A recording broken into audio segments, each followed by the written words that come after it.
Shang-Chi and the Legend of the Ten Rings is the first Marvel film since Doctor Strange to introduce to us a whole new protagonist whole cloth.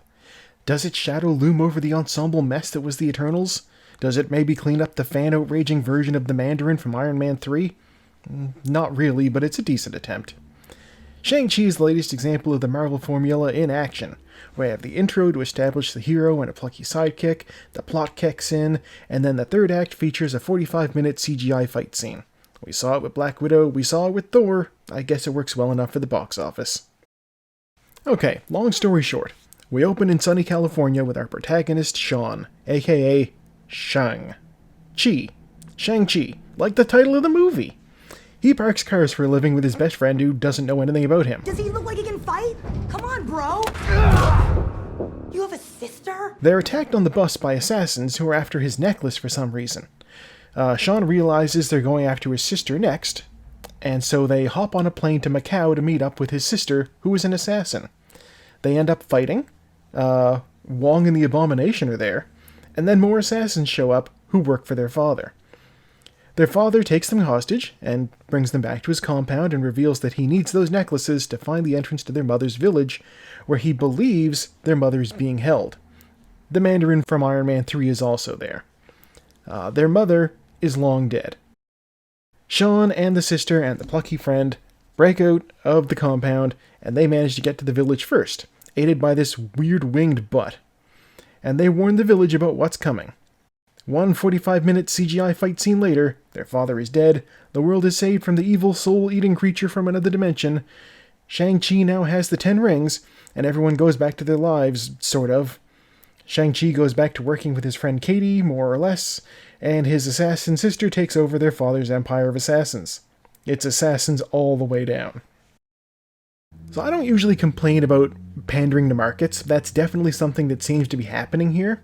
There's big things and there's small things. Big things are like the entire opening being in Mandarin, and the attempt to do something interesting and not offensive with the Mandarin character.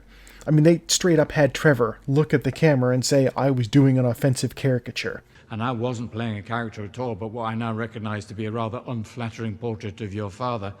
Which, I mean, in the context of the Mandarin character? Maybe not so much.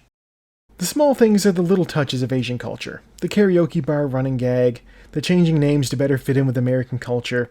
Some of it's ham-fisted, some of it's not badly executed, and some of it's very much something that a character who's from China and growing up in America might deal with. But it does really ultimately feel like they were making a movie to appeal to that market. And how did that work out for them? That's right, it was banned in China. It's banned from all theaters in China. It's a big market, but it's tricky to get in. They have very strict guidelines on what you can do. And Disney, of all companies, needs to be wary of that, given that Xi Jinping hates Winnie the Pooh. There is some good stuff in this film. I want to talk about the Mandarin character himself, not the one from Iron Man, but the Wei Wu, I think his name was? My real name is Wenwu. You know, the father character, with the... He's been the master of the 10 rings for over 1,000 years. The way they deployed his character in this, I like it. He's like an ancient force. He's like a warlord who's been a warlord forever, basically. And just the way that the rings work is neat. It's visually interesting. It lets him do things that are...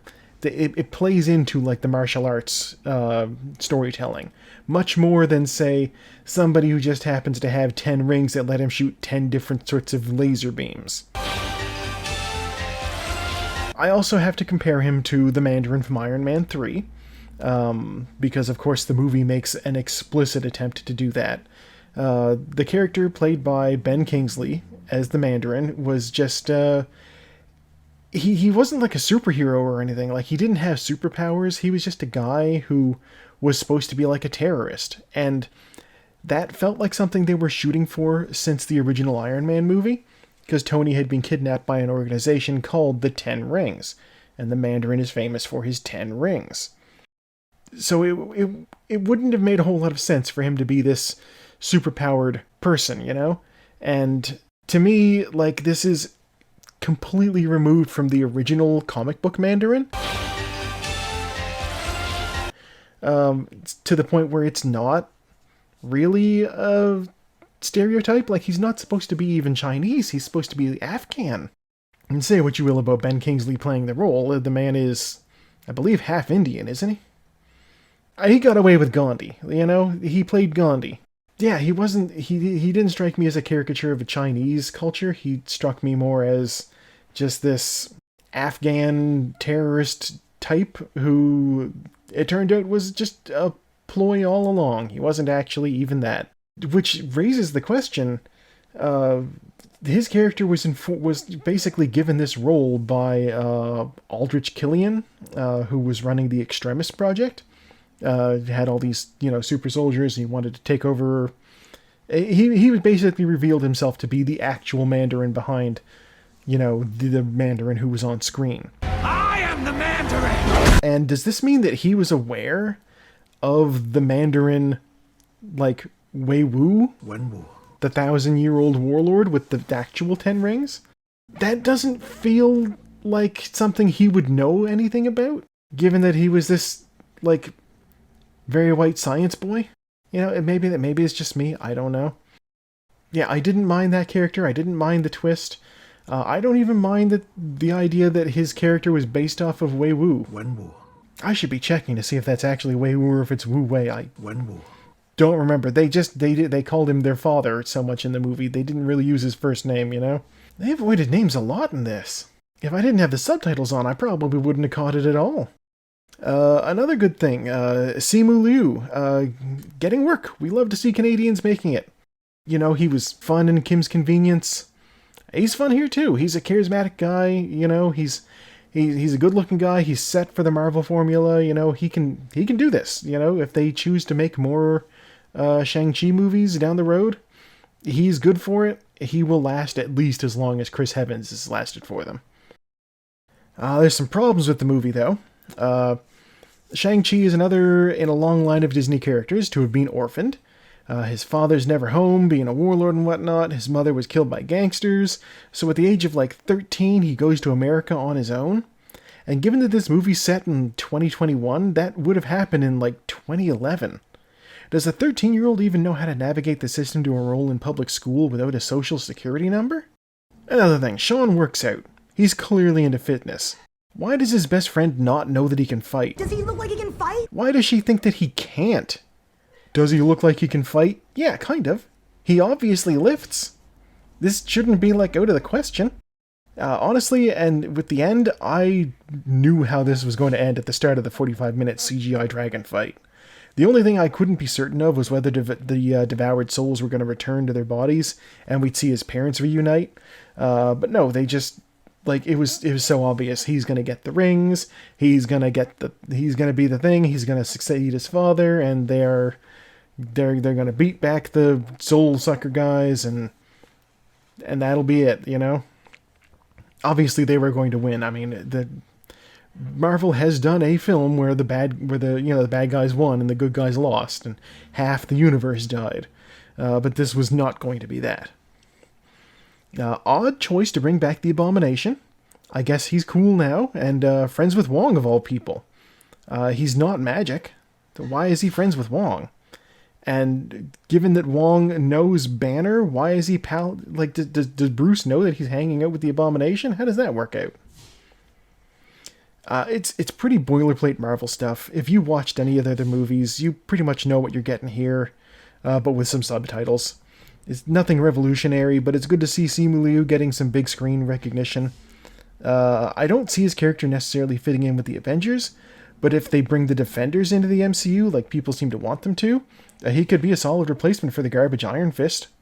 I did notice that they have brought the Defenders series all onto Disney+, even though they were produced by Netflix, so who knows, maybe there's a future for those characters. I've got to give Shang-Chi and the Legend of the Ten Rings a solid 2.5 out of 5. It's predictable. The CGI is very questionable in places. Seriously, just build a village. You don't need a CGI people stepping out of huts. It's not bad enough to call it below average. If you've got Disney Plus, put it on for background noise. If you miss a scene or two, they really aren't that important. It's not high cinema. It's a popcorn flick, you know? If you want to watch some fun martial arts fights, give it a go. You may be wondering why I'm doing this at this time. Movie's been out for months now. March got away from me. I had most of a script for this done because I had intended before to do this like sandwiched with my Matrix review, but I didn't end up. I had enough Matrix material to do a thing just on that. It felt like I would be talking for a full hour if I did both the Matrix and Shang-Chi.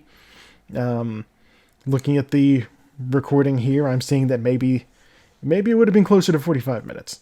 But, you know, since I had most of the script done, I figured I might as well just go ahead and pull the plug and get it out.